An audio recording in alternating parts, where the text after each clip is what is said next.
Breaking news చూస్తున్నాం. Delhi liquor scam case విచారణలో భాగంగా మాజీ సీఎం అరవింద్ కేజ్రీవాల్ కీలక నిర్ణయం తీసుకున్నారు. తాను వ్యక్తిగతంగా హాజరు కాలేనని ఢిల్లీ హైకోర్టు న్యాయమూర్తి జస్టిస్ స్వర్ణకాంత శర్మకు లేఖ రాశారు. తన పోరాటాన్ని సత్యాగ్రహంగా పరిగణించాలని ఆయన ఆ లేఖలో పేర్కొన్నారు. ఆ లేఖలో ఎక్సైజ్ పాలసీ కేసులో తనను విచారించడం వెనుక రాజకీయ కుట్ర ఉందని కేజ్రీవాల్ ఆరోపించారు. తన పార్టీని అస్థిరపరచడానికే ఈ కేసులను వాడుకుంటుందని ఆయన లేఖలో వెల్లడించారు. ప్రజాస్వామ్యాన్ని కాపాడుకోవడానికి తాను గాంధీయ మార్గంలో నిరసన తెలుపుతున్నానని, అందుకే ఈ విచారణకు హాజరు కావడం లేదని కేజ్రీవాల్ స్పష్టం చేశారు.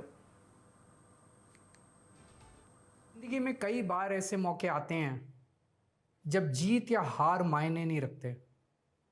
उससे भी बड़ा हो जाता है सही और गलत का सवाल। क्या सही है और क्या गलत है। ऐसे समय में हमें ये तय करना होता है कि हम मुश्किल रास्ता चुनेंगे या आसान रास्ता।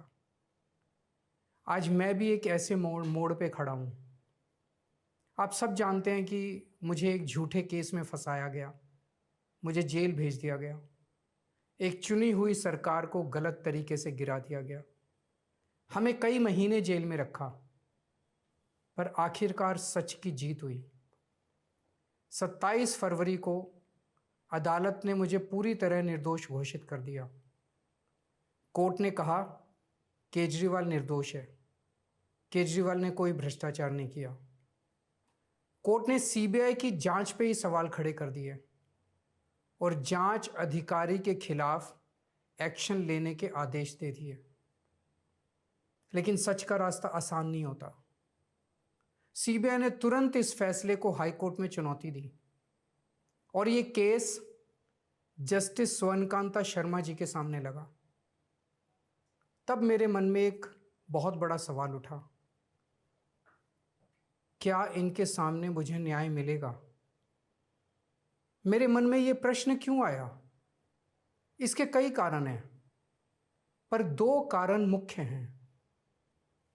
पहला कारण ये कि आरएसएस की जिस विचारधारा वाली सरकार ने झूठे आरोप लगा के मुझे जेल डाला, जज साहिबा ने स्वयं माना है कि उस विचारधारा से जुड़े संगठन अखिल भारतीय अधिवक्ता परिषद के मंचों पे वे कई बार जाती रही हैं। जिंदगी में कई बार ऐसे मौके आते हैं जब जीत या हार मायने नहीं रखते। उससे भी बड़ा हो जाता है सही और गलत का सवाल। क्या सही है और क्या गलत है। ऐसे समय में हमें ये तय करना होता है कि हम मुश्किल रास्ता चुनेंगे या आसान रास्ता। आज मैं भी एक ऐसे मोड़ पे खड़ा हूँ। आप सब जानते हैं कि मुझे एक झूठे केस में फंसाया गया, मुझे जेल भेज दिया गया, एक चुनी हुई सरकार को गलत तरीके से